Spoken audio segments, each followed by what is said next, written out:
Members, the House is resumed. Mr Speaker, Mr. Chair. the committee has considered the Arts Centre of Christchurch Trust Bill and reports it without amendment. The committee has considered the Christchurch City Council Rates Validation Bill and reports it without amendment. Mr Speaker, I move that the report be adopted. The question is that the report be adopted. Those of that opinion will say aye. Aye. To the contrary, no. The ayes have it.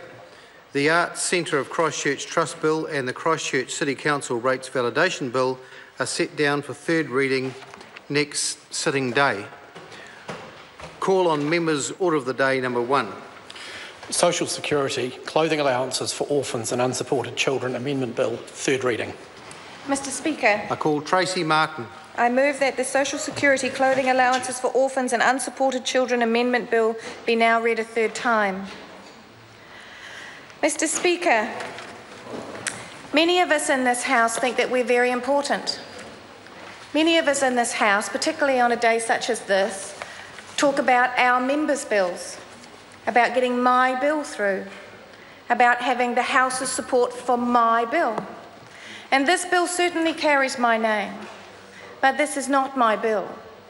And I want to go through some dates that are very important because they led to this place and this time, and to a night where once again these children got caught by politics. By once again, these children got caught in the game that some people play inside this House with legislation. So we go back originally to 1999, and a woman by the name of Di Vivian, who a year before had become a grandparent raising grandchildren, and realised how little there was by way of support for kin carers. How children, uplifted in exactly the same circumstances and placed with strangers, were given support by their state, by their country, by their government, by their society, but when placed by those that actually had a blood relationship to them, received none. And it's Di Vivian whose name should be on the top of this bill. It's Di Vivian who should be standing here and be acknowledged when, finally, this bill goes through this House. Because Di Vivian started in 1999, and in May 2001, I quote from the Evening Post, "Grandparents are ready to march through the streets if the government continues to ignore their concerns," says the National Coordinator of Grandparents Raising Grandchildren, Di Vivian, back in 2001. In September 2005, Helen Clark promised that the approximately 700 grandparents and carers who received super would get the same payments as any foster parent. In December of that year, the then Social Development Minister David Benson Pope made a public statement that the long-standing anomaly between relatives and non-kin foster parents would be addressed in the 2006 budget. That budget came and it went, and this promise was not delivered. In June 2008, the then Social Development Minister Ruth Dyson announced a decision to give $24.6 million over 4 years to the more than 7,500 caregivers, including many grandparents who were at that time parenting more than 10,300 children who could not be looked after by their parents. However, it wasn't quite what it was made to look like inside that press release. Because while certainly there was some equality being promised, one, it was delayed until the 1st of April 2009 and an implementation date, and secondly, it didn't include the add-on payments such as the clothing allowance, hence why this bill. But we go on. So in 2009, it was placed inside a budget for the 1st of April 2009, and it was to be delivered on. We all know, however, that an election happened in 2008, and so there came a change of government. And so it's what the big fear at that time was from the grandparents raising grandchildren and kin carers was, we're going to get caught again, caught inside a political environment not of their making. These are merely children who need clothes. But now I want to actually acknowledge the minister, the just previous Minister of Social Development, Paula Bennett. Because Paula Bennett and the national government delivered on that budget promise in 2009. They promised parity with non-caregivers around the unsupported child weekly allowance, and they delivered it.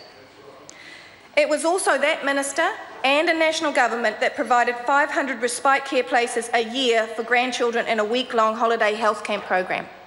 And that was incredibly well received by the grandparents and the communities that actually look after these children, many of them with physical, emotional and intellectual disabilities. And the respite that was provided was greatly welcomed. In June 2012, this minister Minister Paula Bennett, announced a tailored version of a toolbox parenting program that was to be provided free for grandparents raising grandchildren. Now, I am sure that there are people out there, if they've managed to stay up this late and through the last lots of debate, waiting for this bill, who will be wondering why I am actually paying this sort of respect to the Honourable Paula Bennett because I sit on this side of the House. I'm doing so because it's not my bill. I'm doing so because she deserves it. She took the promises made by a previous government and she made sure they were implemented. She went further. No, Miss, give it a minute, we'll get to that. But let's be clear about who delivered what. And let's be honest and let's give credit where credit is due. Because this should not be about politics, this should be about the children. And it's deeply saddening that this won't, and I take on board that comments shouldn't come from either side, to be frank. This is not about politics, this is about these children. There was a ministerial task force in late 2013, and I know that the Honourable Paula Bennett put her neck out inside her cabinet and inside her caucus when she announced $10 million and over $10 million every year for 4 years to deliver around the school year start-up payment and the establishment grant for when children first come into the home, and also for the extraordinary care fund. So I acknowledge her. And I do so with no problem whatsoever, because the facts are the facts and they should be known. This started with Di Vivian. Without her, we wouldn't be here. But it was ministers that took it up, and I wanted to acknowledge, and I did acknowledge, Ruth Dyson put it in the budget. And at that time, it didn't cover the clothing allowance. Neither did what was delivered by the Honourable Paula Bennett. It's not a criticism of either party, it's the facts of reality of history.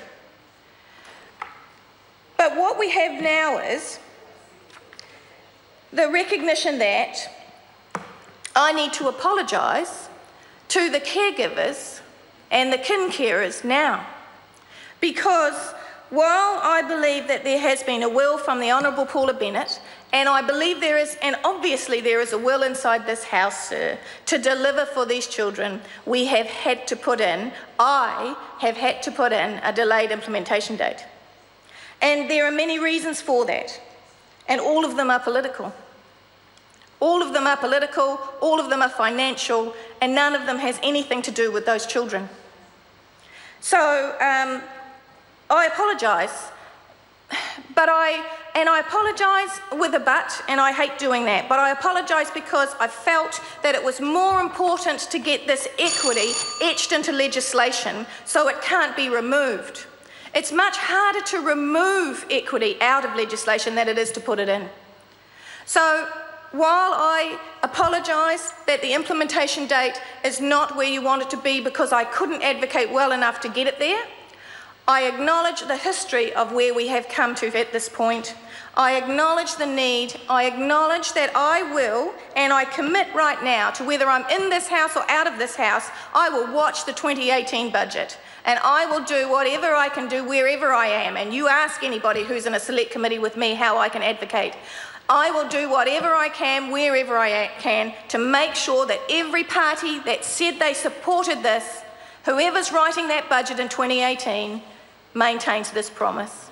Kia ora. The question is that the motion be agreed to. Alfred Naro. Thank you, Mr Chair. Mr Chair, it's a privilege and honour to take